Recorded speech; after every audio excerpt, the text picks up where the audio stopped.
Assalamualaikum dan salam hormat. Bersama saya, Dr. Aila Abdul Latif. Anda sedang menonton VC.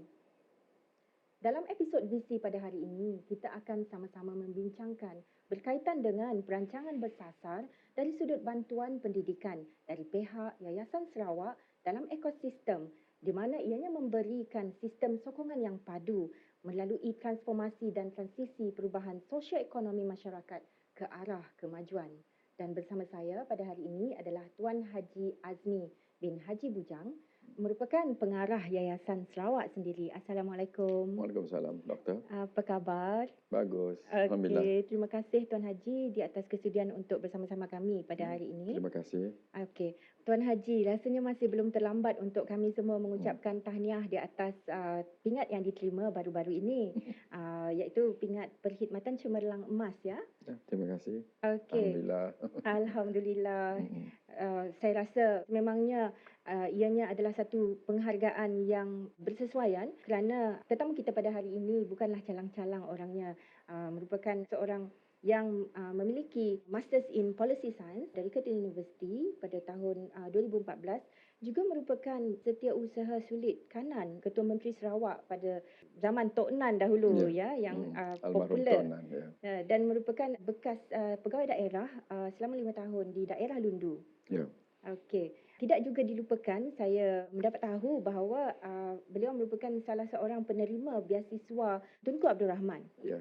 Ya. Ini cerita lama lah. Ya, cerita lama tapi sebenarnya ianya memberikan satu gambaran betapa orang yang kita jemput pada hari ini adalah seorang yang sangat-sangat saya rasa bertuah untuk kita mendengarkan pendapat. Jadi untuk berkaitan dengan topik kita pada hari ini adalah berkenaan dengan peranan Yayasan Sarawak yang saya kira dari kecil lagi, dari zaman saya sekolah, saya memang dah tahu Yayasan Sarawak ni adalah satu entiti yang sangat-sangat dekat di hati rakyat Sarawak. Setiap pelajar dia mempunyai impian untuk menjadi sebahagian yang terpilih akan menjadi sebahagian daripada alumni Yayasan Sarawak itu sendiri. Jadi dari tahun 1971 Yayasan Sarawak ditubuhkan sehingga sekarang mendekati 50 tahun ditubuhkan. Ianya tidak pernah gagal untuk mengenal pasti pelajar yang cemerlang, yang boleh memberikan sumbangan balik kepada negeri Sarawak. Bagaimana peranan Yayasan Sarawak itu sendiri dipelbagaikan merentasi arus masa untuk memenuhi keperluan sosioekonomi yang berubah-ubah pada masa sekarang? Baik, Doktor. Mula-mula terima kasihlah kerana menjemput saya untuk hadir ke program BC ini. Dan memang benar, Yayasan Sarawak ditubuhkan pada tahun 1971. Yayasan Sarawak adalah satu agensi kerajaan negeri Sarawak yang sangat strategik. We call it a strategic organisation di dalam aspek pembangunan pendidikan di Sarawak. Jika kita lihat sejarah penubuhannya pada masa itu, tidak ada sekolah, tidak ada universiti, pelajar-pelajar tidak ada peluang untuk menuntut ke peringkat lebih tinggi. Jadi dengan adanya penubuhan Yayasan Sarawak, sedikit sebanyak pada masa tersebut, Yayasan Sarawak telah dapat menghantar sekumpulan anak-anak Sarawak untuk menuntut di Semenanjung dan terusnya berkembang sehingga hari ini kita masih lagi menghantar pelajar-pelajar anak Sarawak untuk menuntut di Semenanjung di bawah program pertukaran pelajar. Dan daripada itu berkembanglah fungsi Yayasan Sarawak sejajar dengan keperluan pembangunan sumber manusia, keperluan sosioekonomi dan pembangunan Sarawak secara amnya. Jadi daripada humble beginning, Sarawak sekarang telah berkembang kepada satu agensi yang besar di negeri ini dan apa yang dikatakan oleh pengarah-pengarah lain di yayasan negeri, they are saying that Yayasan Sarawak is among the biggest yayasan negeri di Malaysia. Jadi kita amat bertuah kerana ini adalah kerana sokongan, dorongan dan bantuan daripada kerajaan negeri sendiri terhadap Yayasan Sarawak. Jadi Doktor, semenjak 71 sehingga sekarang, evolusi perkembangan perkhidmatan Yayasan Sarawak juga berubah-ubah. Dari mulanya hanya menghantar pelajar ke sekolah-sekolah berasrama penuh di Semenanjung, antara tokoh kita seperti Datuk Ahmad Awang Tengah, Datuk Seri Fadilah, those are people yang dulu the batch pertama yang menikmati program Yayasan Sarawak. Dan selepas itu kita menyediakan pinjaman-pinjaman, beasiswa-beasiswa dan kita teruskan sehingga kini. Dan daripada itu kita Yayasan Sarawak juga bergerak ke arah mengadakan perkhidmatan-perkhidmatan lain, menubuhkan institusi-institusi teknikal seperti Sentex di bawah Yayasan Sarawak dan juga universiti-universiti swasta seperti Curtin dan Swinburne juga adalah anak syarikat Yayasan Sarawak. Semuanya sebenarnya adalah inisiatif-inisiatif dalam Yayasan Sarawak itu sendiri. Ini adalah dasar kerajaan negeri dan Yayasan Sarawak sebagai agensi strategik, and we are agensi yang melaksanakan execution of that policy. Dan it's not too much for me to say, selepas ini ada pula penubuhan sekolah menengah antarabangsa, the Yayasan Sarawak International Secondary School, juga di bawah kelolaan Yayasan Sarawak. Jadi jika kita lihat perkembangan dari tahun 71 sehinggalah ke tahap ini, kita akan menyambut Jubli Emas tahun depan, 50 tahun. Jadi kita lihat the growth pertumbuhan Yayasan Sarawak tersebut adalah sejajar dengan pertumbuhan dan keperluan sosioekonomi Sarawak. Saya kira penjelasan yang sungguh mencerahkan kepada setiap pihak dari segi evolusi bantuan yang bersasar di mana ianya membantu transformasi pendidikan di kalangan segenap lapisan rakyat Sarawak. Kita akan memperhalusi lebih banyak isu yang berkaitan dengan transformasi pendidikan dengan bantuan Yayasan Sarawak sebagai peranan sokongan dalam ekosistem itu sendiri, tetapi kita berehat seketika, kembali selepas ini. Kembali semula bersama BC, kita masih membincangkan berkaitan dengan aspirasi perubahan melalui transformasi pendidikan dengan bantuan dan sokongan daripada Yayasan Sarawak.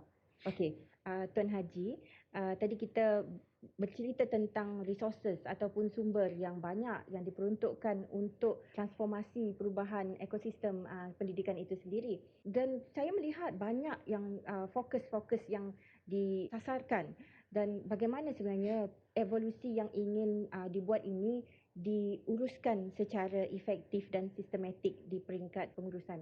Baik, jika kita bercakap tentang sumber, Yayasan Sarawak mempunyai beberapa punca sumber pendapatan. Satunya adalah daripada janaan sendiri, internal generated resources, dan satu lagi adalah daripada kerajaan negeri. Jadi kedua-dua sumber ini kita urus sebaik yang mungkin, kerana kebanyakan daripada sumber ini bergantung juga kepada keadaan ekonomi semasa. Sebab kita mempunyai dana-dana yang sensitif terhadap keadaan pasaran, kadar interest, simpanan tetap dan sebagainya, dan sensitif terhadap keperluan pasaran lain. Umpamanya pelaburan kita di dalam ladang-ladang kelapa sawit, operasi-operasi balak dan sebagainya. Kalau kita melihat adanya pengurusan sumber yang efisien di situ, pasti ada elemen pengurusan risiko yang mungkin diletakkan dalam bentuk piawaian tertentu. Ya, kita ada garis panduan, we call it investment guidelines. Jadi dasar pelaburan Yayasan Sarawak senang saja, very simple. Number one, it is medium to low risk. Kita tidak akan melabur dalam satu venture yang sensitif terhadap risiko yang tinggi. Dan kedua, investment tersebut seharusnya memberikan konsisten dan constant income stream. Jadi dua konsep ini kita aplikasikan. Setakat ini Yayasan Sarawak masih lagi dapat menunaikan tanggungjawab kita terhadap beneficiaries Yayasan Sarawak. Kerajaan negeri juga memberi peluang-peluang untuk Yayasan Sarawak menceburi dalam bidang-bidang lain, dan termasuk juga bantuan-bantuan geran-geran lain. Dalam arti kata lain, state government bukan saja mengarah Yayasan Sarawak membuat sesuatu, tetapi sekali dengan resources yang mencukupi. Umpamanya untuk International Secondary School, walaupun dia di bawah Yayasan Sarawak, tapi dananya adalah kerajaan negeri. Dengan itu, 20% of staff Yayasan Sarawak adalah core business kita. Core business berarti education related program, beasiswa, pinjaman. 80% daripada resources Yayasan Sarawak adalah support kepada 20% ini. Lawyer kita, engineer kita, investment officer kita, HR kita, trainees, accountant dan sebagainya. Itu adalah untuk support semua ini. Tetapi dari segi perbelanjaan, 20% adalah untuk belanja support. 80% adalah untuk core business. Dia adalah the other way around. So 80-20 rule ni sometimes we apply it literally. That is the guiding principle yang kita lakukan. Jadi kita haruslah berhati-hati tentang sebanyak mana kita belanjakan setiap tahun. Kerana kita luluskan sesuatu pinjaman atau beasiswa tersebut, ia akan berpanjangan untuk 4 tahun. Untuk satu kohort kedua, kohort ketiga. Jadi kita tidak boleh tahun ni kita rasa operating income kita banyak, so kita approve lebih. No, we have to have consistent di dalam perangkaan dalam kelulusan ini, kerana dia akan bertambah setiap 4 tahun. Sebab dia roll over satu kohort dan satu kohort sebagainya. Jadi inilah satu cabaran kepada organisasi terhadap staf-staf kita yang buat perancangan tersebut. Dan kadang-kadang satu cabaran kepada saya untuk keep things in place dengan permintaan yang begitu tinggi untuk beasiswa dan sebagainya. Bukan mudah ya untuk melihat dari perspektif pengurusan dalam masa yang sama untuk memaksimalkan manfaat yang optimum kepada penerima-penerima yang kita rasakan semuanya sebenarnya memerlukan bantuan dan berpotensi untuk memberikan manfaat yang imbal balik kepada yayasan pada masa yang akan datang. Betul. Sebab itulah fokus kita lah kepada pelajar-pelajar yang menuntut di dalam negara. Kerana jika kita menghantar ramai pelajar ke luar negara, setiap seorang kita hantar luar negara, kita boleh menghantar 4 atau 5 orang di dalam negara. Jadi dengan itu kita ada inisiatif baru, iaitu beasiswa khas untuk anak-anak Sarawak belajar di universiti terkemuka di dunia ini. Seperti mana diumumkan oleh Ketua Menteri baru-baru ini, kita mempunyai beasiswa belajar di Oxford University, Cambridge University dan London School of Economics di United Kingdom dan Stanford University di Amerika Syarikat. Kita juga menghantar anak-anak Sarawak ke tempat begini kerana ekosistemnya berlainan, suasananya berlainan dan begitu juga sistem pembelajaran tidak sama. Tetapi untuk disiplin-disiplin yang ada di Malaysia, kita fokus kepada hantar di Malaysia. Kita juga ada universiti kita sendiri, Swinburne University di Kuching, Curtin University di Miri dan UCTS di Sibu. Jadi ramai juga anak-anak Sarawak kita taja untuk belajar di universiti-universiti ini. Okey. Saya kira ianya satu penerangan yang cukup bermakna untuk anak-anak Sarawak yang pada masa ini berfikir ke manakah mereka akan pergi untuk melanjutkan pelajaran selepas ini. Mungkin ada peluang-peluang yang tertentu yang akan membantu mereka merubah nasib pada masa akan datang. Dan kita akan teruskan perbincangan selepas ini, namun kita akan berehat seketika. Jangan ke mana-mana. Masih bersama BC, kita masih bersama dengan Tuan Haji Azmi bin Haji Bujang. Baiklah Tuan Haji, tadi berkait dengan peluang-peluang yang diberikan melalui inisiatif Yayasan Sarawak mengadakan universiti-universiti swasta di negeri Sarawak sendiri. Kita selalu mendengar anak-anak Sarawak ini kadang-kala merasakan kebimbangan dan kegusaran di pihak ibu bapa dari segi iuran yang agak mahal dan mereka tidak mampu untuk menghantar anak-anak mendapatkan peluang-peluang seperti ini.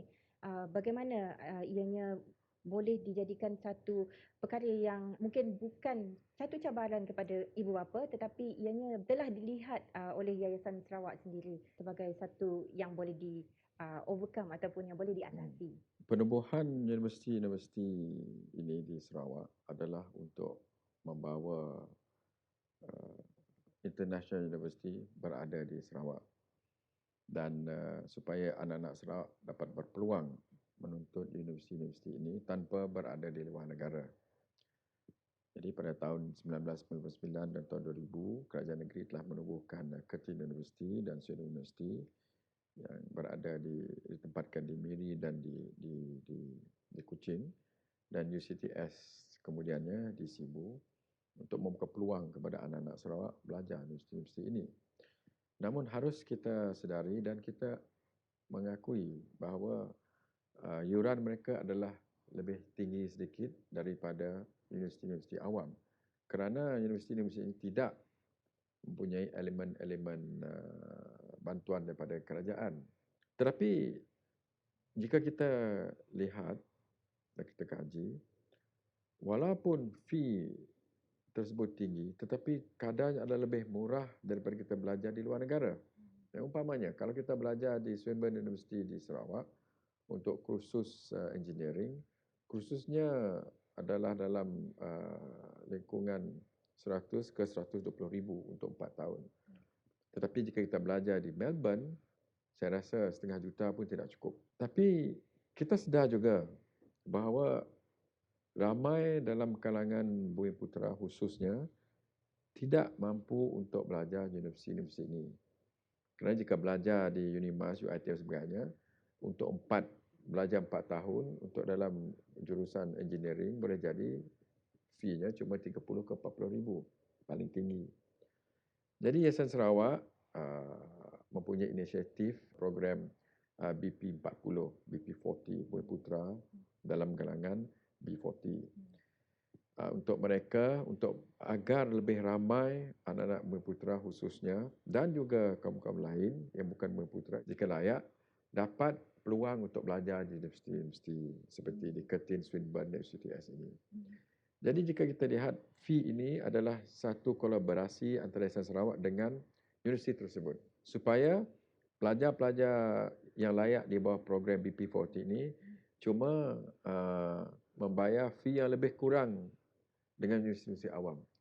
Umpamanya di Swinburne, jika mereka mengambil jurusan civil engineering, yuran yang mereka bayar tidak melebihi 45 ribu untuk 4 tahun. Jadi selebihnya komposisi fee itu atau Adalah komposisi itu adalah yuran itu adalah dibayar oleh itu Yayasan Sarawak. itu adalah di antara yayasan dengan Swinburne sahaja. Okay. So as far as the student is concerned, fee dia adalah 40 lebih. Dan student tersebut layak untuk memohon pinjaman-pinjaman biasa. Jika layak untuk scholarship, boleh memohon scholarship. Jadi kita galakkan anak-anak Bumiputera khususnya untuk menuntut di universiti-universiti ini. Kerana itulah matlamat asal penubuhan universiti ini, untuk memberi lebih ramai anak-anak Sarawak menuntut di universiti-universiti ini. Namun doktor, apa yang kita perolehi daripada sumber-sumber yang kita dengari daripada anak-anak kita, mereka menyatakan bahawa universiti-universiti ini adalah bahasa pengantarnya adalah English. So they're having problem of studying in English. Jadi kita tahu sebab itu universiti disebut juga mempunyai program-program khas untuk meningkatkan kemahiran dalam bahasa Inggeris 6 bulan, setahun dan sebagainya. Jadi saya rasa tidak perlulah anak-anak Sarawak, especially golongan Bumiputera, anak-anak kita di luar bandar, risau sangat tentang language, masalah language ini. Kerana universiti tersebut pun faham tentang kelemahan ini, dan mereka membuat persiapan, membuat bantuan, menyediakan bantuan sebagainya agar pelajar-pelajar tidak tertinggal di dalam subjek-subjek mereka. Memang betul bahasa pengantar di universiti adalah bahasa Inggeris. Dan itulah, dengan bantuan ini dan bantuan-bantuan yang diberi oleh universiti-universiti ini, saya rasa tidak ada sebab anak-anak Sarawak masih lagi khawatir untuk berjaya jika mereka belajar di universiti-universiti ini. Bukan mudah untuk membuat satu transformasi Bukan dari mudah, segi ya. individu, dari segi makro, sebuah masyarakat. Semuanya memerlukan usaha-usaha yang berfokus di mana kelemahan dan di mana bantuan harus diberikan. Kerana itu kita melihat Yayasan Sarawak bukan sahaja melihat dari satu sudut memberi peluang, tetapi juga ianya memberikan satu transformasi yang inklusif dari segi bantuan itu. Okay, baiklah Tuan Haji, melihat dari perspektif jangka panjang, kalau kita ingin melihat sustainability ataupun kelestarian peranan Yayasan Sarawak ini sendiri, apakah strategi yang mungkin boleh dikongsi di peringkat pengurusan atasan? Baik, Yayasan Sarawak adalah agensi strategik yang saya nyatakan tadi, dan untuk melestarikan or to sustain fungsi Yayasan Sarawak ini bergantung kepada resources yang ada, dan resources inilah yang kita perlukan untuk melangsungkan bantuan-bantuan yang kita hulurkan kepada anak-anak Sarawak. Namun sekiranya perkembangan ekonomi kita meningkat, pendapatan rakyat Sarawak meningkat dan sebagainya, maka bantuan kita bolehlah beralih kepada aspek-aspek lain. Tidak semestinya bantuan-bantuan untuk melibatkan seragam, untuk bantuan benda kecil. Kerana boleh jadi dalam masa 10 tahun, 20 tahun, kita tidak lagi perlu melihat perkara ini sebagai satu perkara yang besar. Boleh jadi dia menjadi satu perkara kecil sahaja. Apa yang Amat Berhormat Ketua Menteri nyatakan adalah dalam tahun 20 sehingga 23 ataupun tahun 24, setelah basic infrastructure kita tercapai ke tahap yang lebih tertinggi 90%, 100%, maka sumber-sumber lain tu boleh kita agih kepada pembangunan sumber manusia, dan Yayasan Sarawak lah yang bertanggungjawab di dalam perkara ini. Sebab itulah untuk kesinambungan kelestarian atau sustainability of education Yayasan Sarawak ini, kita bermula daripada peringkat rendah, peringkat sekolah menengah ke peringkat-peringkat institusi dan sebagainya. Jadi pembangunan sumber manusia ini perlu kita sustain sehingga visi Kerajaan Negeri Sarawak untuk mencapai tahap negeri maju berpendapatan tinggi pada tahun 2030, Yayasan Sarawak is part of that vision. Okey, Tuan Haji, rasanya macam tak cukup untuk kita sentiasa melihat manfaat-manfaat yang boleh dipertingkatkan, tetapi mungkin masa pada kali ini tidak begitu memihak kepada kita, dan kita berakhir episod pada kali ini berkaitan dengan transformasi dan aspirasi pendidikan mengikut ekosistem dan acuan negeri Sarawak dengan sokongan Yayasan Sarawak, dan kita akan kembali dalam episod BC yang akan datang. Terima kasih Tuan Haji di atas kesediaan untuk bersama-sama kami. Hingga berjumpa lagi. Assalamualaikum warahmatullahi wabarakatuh.